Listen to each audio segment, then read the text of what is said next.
On the Saints door, quarterback sneak by Tom Brady to the 43-year-old score. He did. Touchdown, Tampa Bay. Now, spike that ball, Tom Brady. Who says I'm 43? He runs right up the gut and scores 6. 7.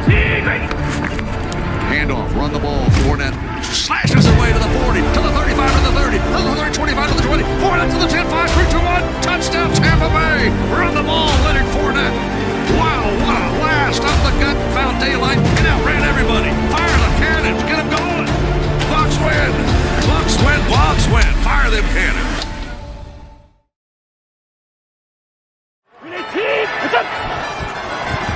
First snap in Vikings territory for Tampa Bay. Brady all day, downfield. Touchdown, Scott Miller.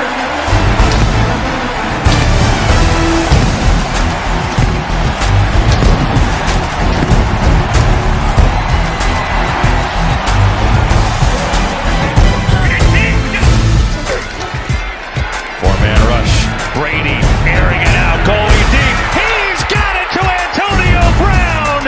Touchdown, Tampa Bay.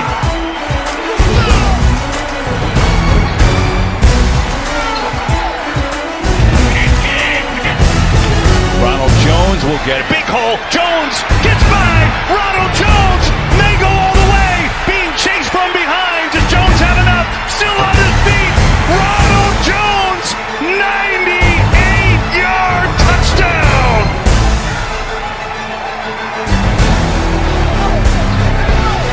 Hello and welcome to another episode of the Swords Up Podcast. Today we're going to be talking about our playoff clinching victory on a Saturday, our 47-7 thrashing of the Detroit Lions, and we're going to be talking about what this win means for us, as well as giving the stats and the player of the game. So let's start with the injuries. We did end up losing another defensive back in the middle of this game. Safety Mike Edwards left in the second half with a hip injury, and so we'll have to see about his availability for next week. This loss doesn't really hurt as much as Carlton Davis being out, but Mike Edwards is an important piece as he does come in on occasion in dime packages. On the line side of things, however, really a game-changing injury when Matthew Stafford ended up leaving with an ankle injury. I'll get into more of the impact of this later, but pretty much after that injury occurred, the Lions were pretty much out of this game, and so that really killed them, having their starting quarterback leave. And then guard Joe Dahl ruled out after suffering a back injury. All right, and so before getting into the stats, the player of the game that I'm going to be highlighting is the one that I highlighted as our key player coming into this week, and he lived up to my expectations and even succeeded them, and that is Mike Evans putting up a huge game and getting ever so close to that 1,000-yard season that he needs, like I mentioned, to break the all-time record for most in a row to start a career. And with his performance this week, he is only 40 yards away from doing that, so all he needs in our last game is 40 receiving yards to break that record and get him over 1,000 yards this year. So very doable for him. And in this game, he had a monster performance to help him get closer to that mark, as he had 10 catches for 181 yards and 2 touchdowns, averaging 18.1 yards per catch in this game. Honestly, it was just a huge day offensively for everyone. I'll get into more of that in just a second. But Mike Evans was the one who really stood out the most for me, considering what was at stake in these final 2 games with the record that he is very close to setting. All right, so getting into the stats for this one, I'll start with the Lions side of things. Matthew Stafford, I mentioned, did come out of this game early, and that injury pretty much killed them. Overall in this game, there were actually 5 quarterbacks that ended up playing. 3 of them were on the Lions side, obviously with Stafford going out in the first quarter, and then with Stafford leaving after completing 2 passes on 3 attempts for 17 yards, it was the backup Chase Daniel who came in, completing 13 passes on 18 attempts for 86 yards.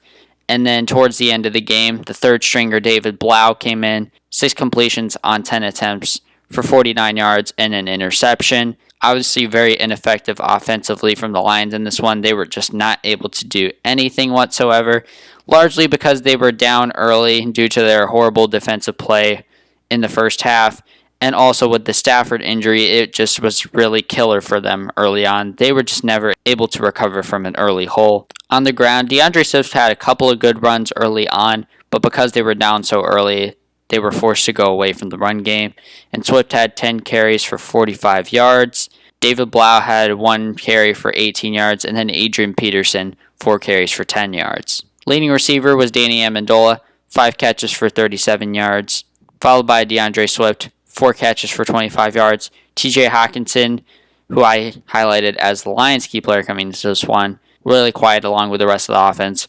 4 catches for 23 yards. Mohamed Sanu, 2 for 22. Marvin Jones, 3 for 19. Kerryon Johnson, 2 for 17. And Quintez Cephas, 1 for 9. Defensively, leading tackler was Tracy Walker with 9 total tackles, including 1 for a loss. Jared Davis, 8 total tackles, was the second leading tackler, and then followed by Jelani Tavai, Tremaine Brock, and Deron Hartman with 5 total tackles.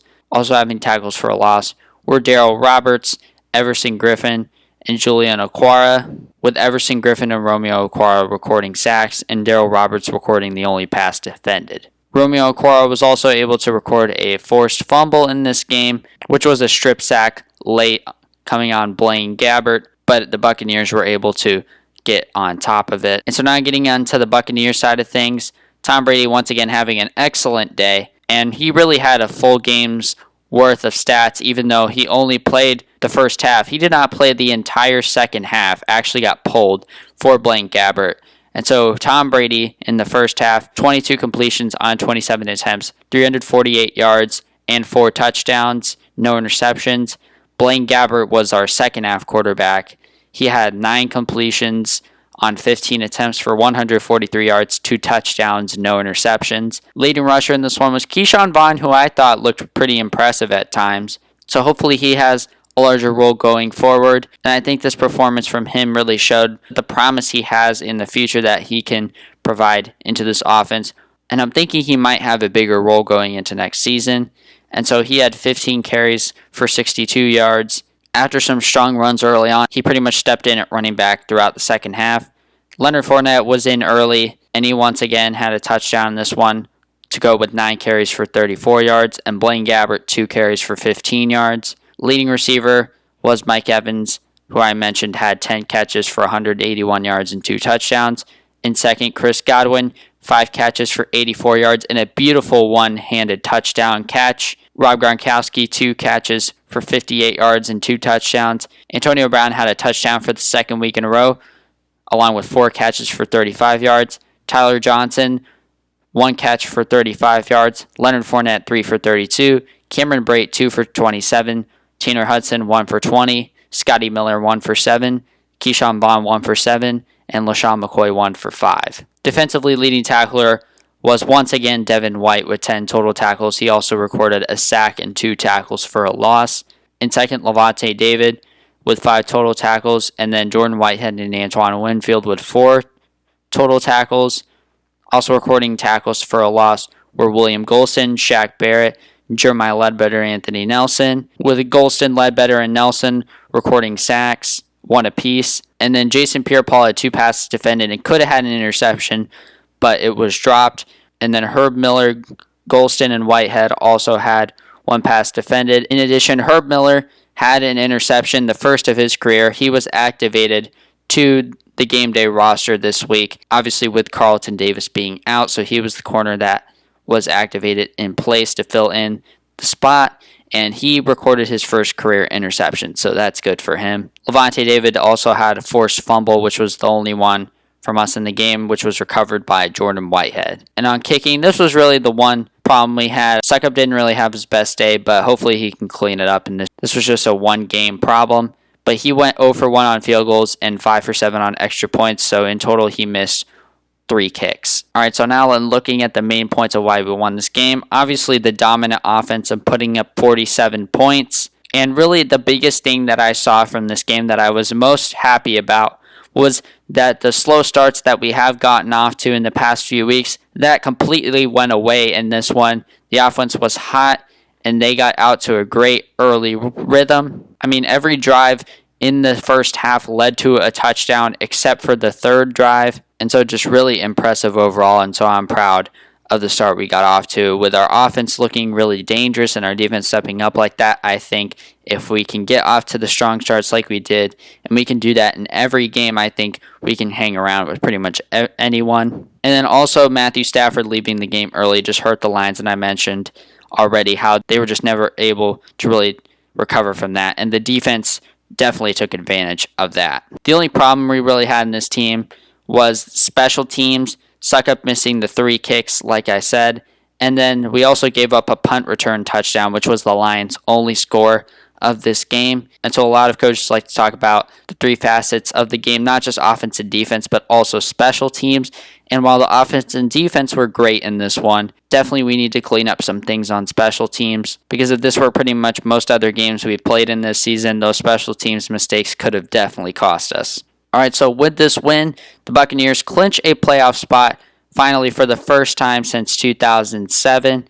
And with the Rams losing to the Seahawks also, so the Buccaneers move up to the number 5 seed in the NFC, and they will be able to clinch that spot with a win against the Falcons in Week 17 or a Rams loss to the Cardinals. In my next preview video, I'll do a full breakdown of the playoff scenarios in the NFC and what will happen if things play out as I predict they will be. So that includes where the Buccaneers will seed it and who I think they will be playing in the wild card round. And so that is it for the analysis to this Week 16 game. Let me know what you thought about it and the action from the rest of the week in the comments below. And so one regular season game remains. Will the Buccaneers take that number 5 seed? Like I've been mentioning how important it is for us.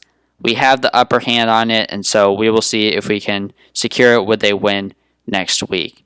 And so that is it for me. Thank you guys for watching, and go Bucs.